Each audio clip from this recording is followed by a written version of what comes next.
We have a lot to cover in today's video, including the latest trade rumors around the Oilers' goaltending situation. We have an update on the Vegas Golden Knights situation and how they plan to activate Jack Eichel. We also have updates on Tyler Tofolli and where he may end up. Lots of other trade rumors as well, including the Rangers, Panthers, Sabres, and more. Plus, we have a significant update on the arena situation with the Arizona Coyotes, news on the waiver wire, injury updates, and more. All that coming up next.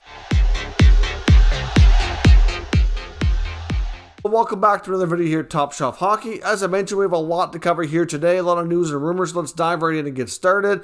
First up, an update from the waiver wire from yesterday. We had Justin Dowling and Brad Malone of the Oilers, and Dowling from the Canucks on waivers. Both were cleared, so nobody was claimed. No new players on waivers here today. Of course, as I mentioned yesterday, Brad Malone was a American Hockey League only contract, so he needed waivers to be able to be signed to his two-way deal, which did in fact take place today for the rest of the year at $750,000. So no big shocker when it comes to that stuff. We also got an update on Brad Marchand. Apparently is through the NHLPA filing a grievance on his 6-game suspension. Apparently he felt that was too stiff, made some remarks saying that while he does agree that it was a stupid play, something he shouldn't have done, he thinks the punishment is way too harsh.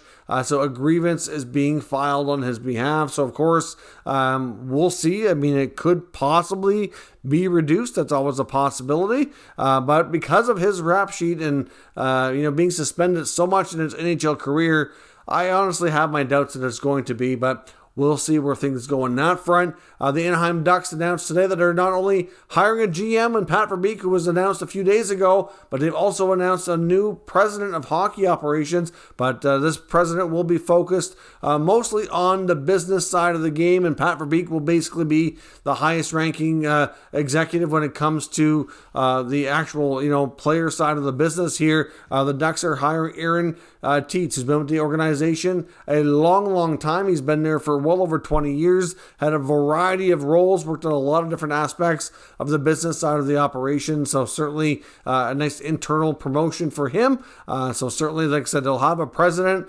but not your typical president of hockey ops that kind of ranks over a GM. Pat Verbeek as GM will still report directly to the CEO and to the owner. So no change in that regard. When it comes to the Montreal Canadiens, of course, we've seen them bring in Martin St. Louis as the new head coach. There was a speculation that we talked about a couple days ago about his former teammate, Vincent Lecavalier, joining the Habs as well, possibly as an assistant GM. We do have a little bit more information on that, and of course, that rumor has not yet come to fruition, but there is definitely talks ongoing, that appears to be. But Lecavalier himself denied the fact that he was going to be announced as an AGM. So essentially what the conversations are on that, it sounds like it would more be like a special advisory kind of role, similar to what we've seen Scott Niedermayer do in Anaheim here recently. So essentially, Lecavalier, of course, knows Ken Hughes very well. He was a representative of him as a player agent during his career. Of course, knows Marty St. Louis very well. So there's been a lot of talk and dialogue between both sides, seeing if he can come on board and maybe be interested in working in management. However, right now it looks like Vincent Lecavalier's biggest concern is that he still lives in the Tampa area, still has a fairly young family, and would be more interested in not having to relocate, essentially. So it sounds like that's kind of part of what they're negotiating at. He wants more of a role that will be not require him to be in Montreal all the time. So we'll see if things work out or not. There was also a rumor, which I'm surprised even popped up, about John Tortorella going in as an assistant coach under Marty St. Louis. Of course, it's like going to be a Tampa Bay Lightning reunion from the early Stanley Cup win, it seems like, if things continue to go the way the rumors are suggesting. But Tortorella quickly shot down those rumors himself when he gave a comment to Elliot Friedman saying that he would probably be the worst assistant coach of all time because he's been a head coach his whole career, and we know how he likes to operate. So that just doesn't seem like something that would be likely. But of course, we know he's a longtime NHL head coach, not currently employed as a head coach. When you see connections like that, that's how those rumors start. So nothing to that as well. So could we see Lecavalier? Maybe. Tortorella? Definitely not. When it comes to some injury updates, the Flyers announced today that Sean Couturier is done for the year. He had to have a back surgery and will require about a 3-month recovery. So they wanted to get this done now so that he can have as normal as possible of an off season and be good to go for next season. I think it's fair to say that if Claude Giroux does not return to Philly, and we know there's a good chance he's going to be traded, doesn't mean he couldn't sign back there in the offseason. But assuming he moves on, I think there's a good chance Couturier likely would be the next captain for Philly. So they certainly want to look after him after inking him to a long-term contract here this past offseason. So he will be done for the year. We also had news that the Maple Leafs have signed young goaltender Joseph Woll to a 3-year contract extension, who was coming to the end of his entry-level contract. So the 3 years are $766,000. The key part here is year 1, which will be next year, is a 2-way deal. Years 2 and 3 are a 1-way deal. So hopefully if Woll continues to develop and can become an NHL goaltender, they have the option at that point to obviously have a more of a cost-controlled situation between the pipes. Many suspect that Jack Campbell will be seeking and probably receiving a longer-term 5 or 6 year contract extension from the Leafs this coming offseason. And of course, Mrazek could end up being moved, or even if they don't move him right away, he still has 2 more years. They could either way have a situation where Woll could become pretty important here, not next year, but the year after, if he continues to develop and works out to be the goalie that they're hoping he will be.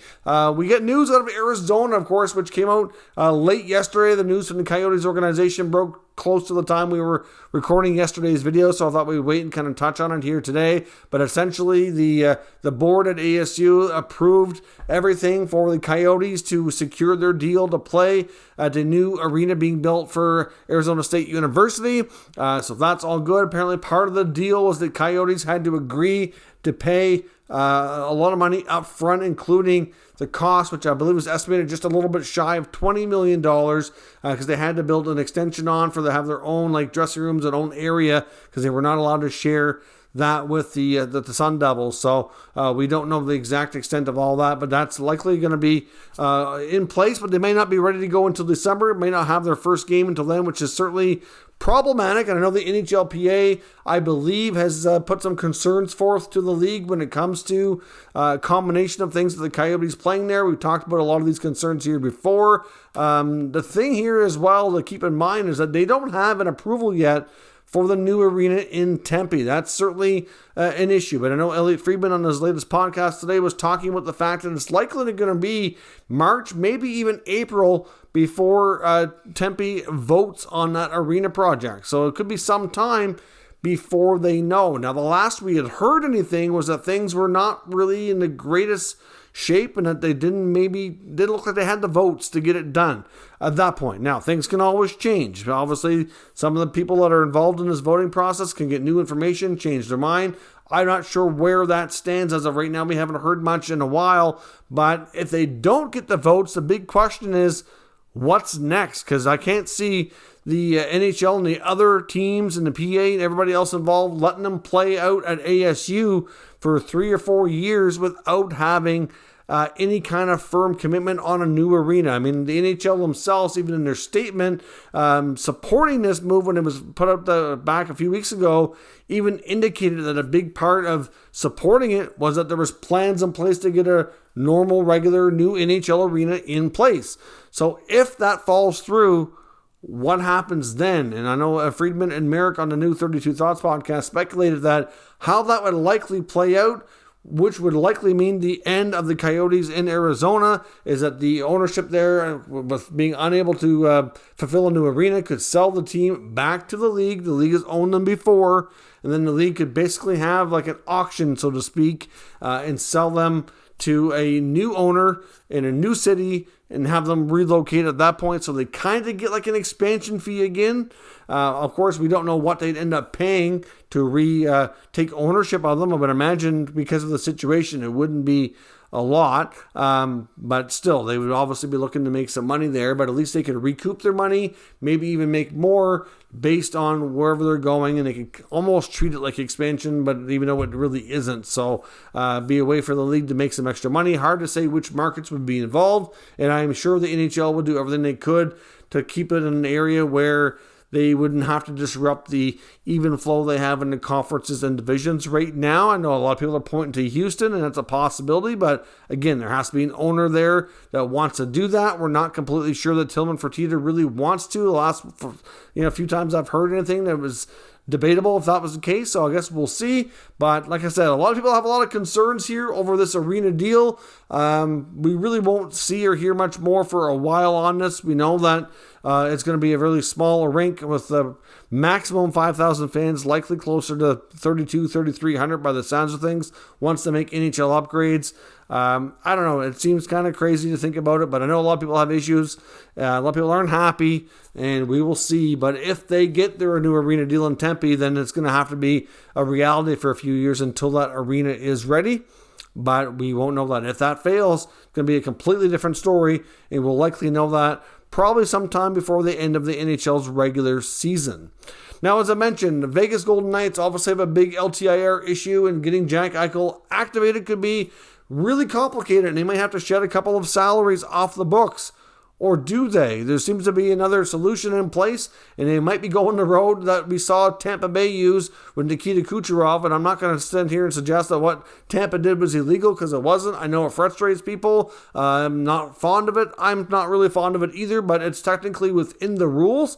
But Mark Stone has been having an ongoing back injury issue this year, dating back for quite some time. He's already missed about 20 games with it, but they're not like in a row. It's been off and on. He's been kind of trying to manage as best he could, but really at the end of the day, if it's that problematic that he's missing games here and there a lot, he probably should have an extended period of time off to get it corrected and get it looked after anyways. So it's expected that Mark Stone could go on long-term injury reserve, which would open up more than enough space for them to activate Jack Eichel, and then they wouldn't have to make any trades or reduce the roster in order to be cap compliant. So Eichel may play, but he just won't be able to play with Stone until we get to the playoffs. Now, of course, if Stone's ready to go on game one, that's going to be 2 years in a row we've seen this, and I know it's going to upset some people, but like I said, it's technically within the rules, and until they change the rules, there's really nothing we can say or do about it, so there's no point really in getting mad. And I guarantee you, anybody watching this that is mad about it, if your favorite team was doing it and it helped them win the Stanley Cup, you'd probably feel a little bit different, and that's just what I think, and I'm pretty sure I'd be right on that front.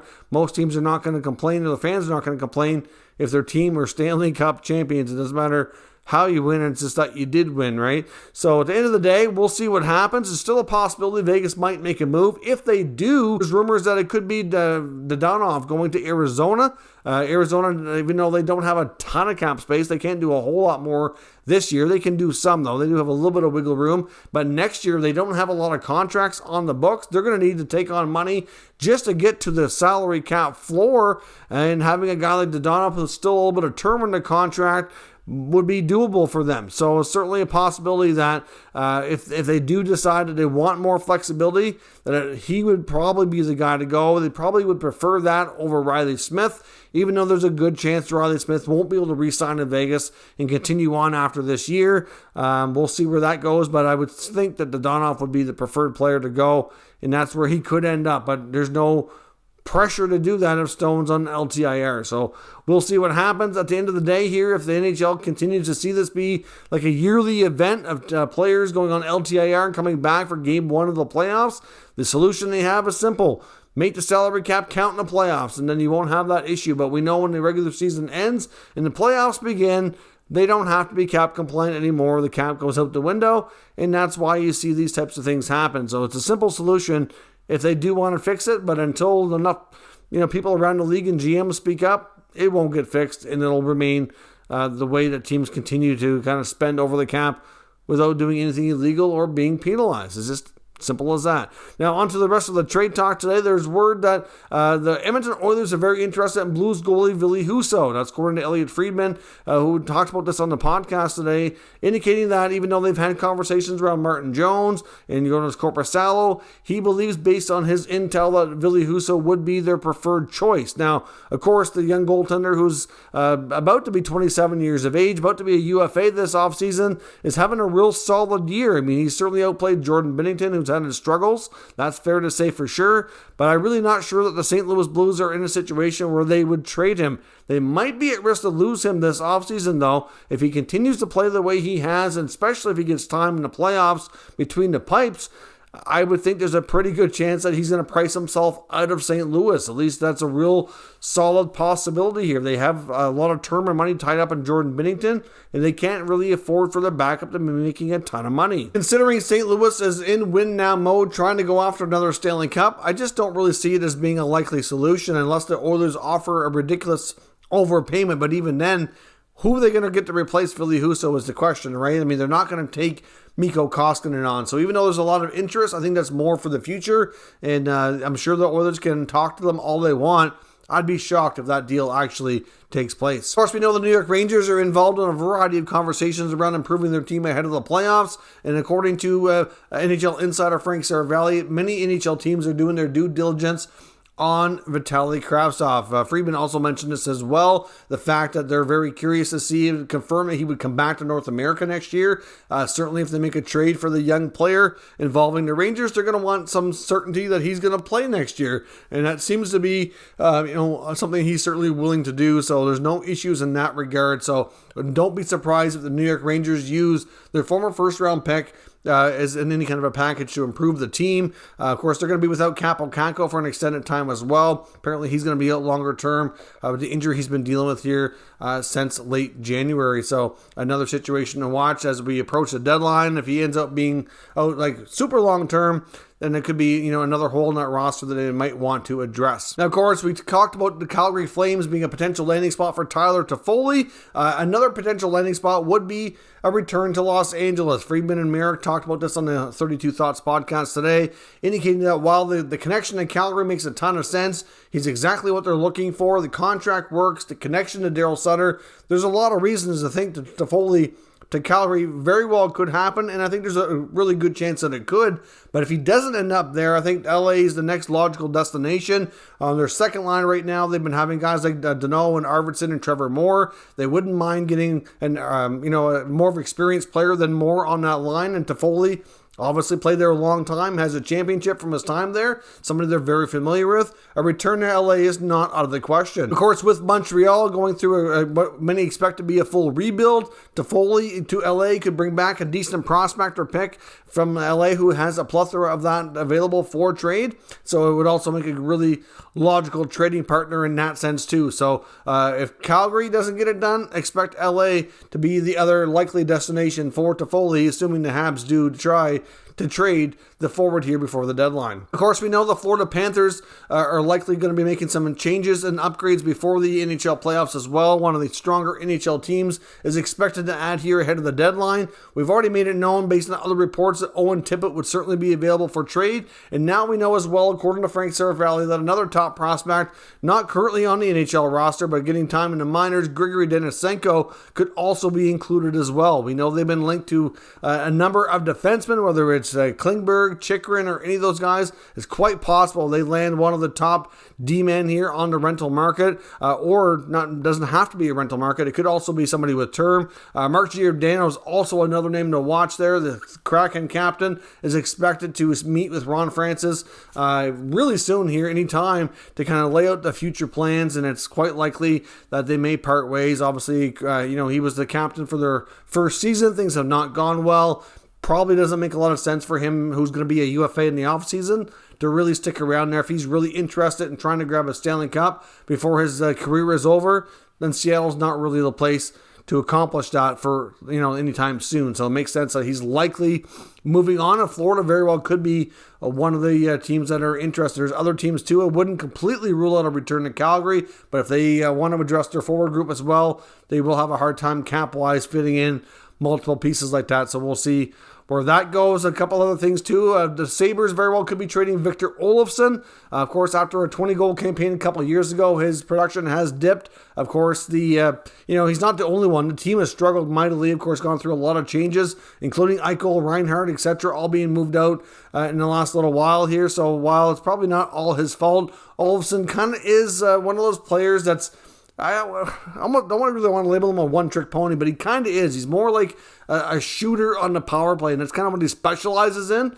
That's where he got the bulk of his goals in that 20-goal campaign a couple years ago. Otherwise, I'm not saying he's not a strong player, but that's really the bulk of where his positive gains in production comes from. So any team looking to add for that purpose, for a penny RFA, that's not going to cost a ton of money. He could very well be one of the guys look to here at the deadline. Now, of course, the other thing that I want to take this with a grain of salt, but could Johnny Gaudreau end up in Montreal? Now, Pierre LeBrun put this out there. He's not talking now. He's talking off-season. So I don't want anybody to think that the Habs are going to trade for Gaudreau before the deadline. That's not happening. Montreal wouldn't make any sense for them to do that. That would be ridiculous, right? Why would they make a big addition like that on a pending UFA, right? Not happening. But could he go there in the summer? I still think the odds are extremely slim, but the rationale behind LeBron, who was kind of saying this almost tongue-in-cheek, kind of have, having fun with it, if you will, but still, you just never know. The fact that he shares an agent that had a long history with Marty St. Louis. So with St. Louis now being the head coach for the Habs, Johnny Gaudreau's agent, Louis Gross, was obviously connected to Marty St. Louis for a long time. He was his agent too. So certainly a lot of connections there. We see what's going on in Montreal with the relationships between Gorton and Hughes to St. Louis and now potentially Lecavalier. And it's kind of like connect the dots on who your friends are. Somebody even maybe mentioned Nikolai Habibulin being eventually the goaltending coach. I don't think that was overly serious as well, but still, like, that's what the trends are there, and that's what people are kind of starting to think might be taking place. But even though LeBron wasn't, basing it off of intel, he was just kind of having some fun and connecting the dots. But can you imagine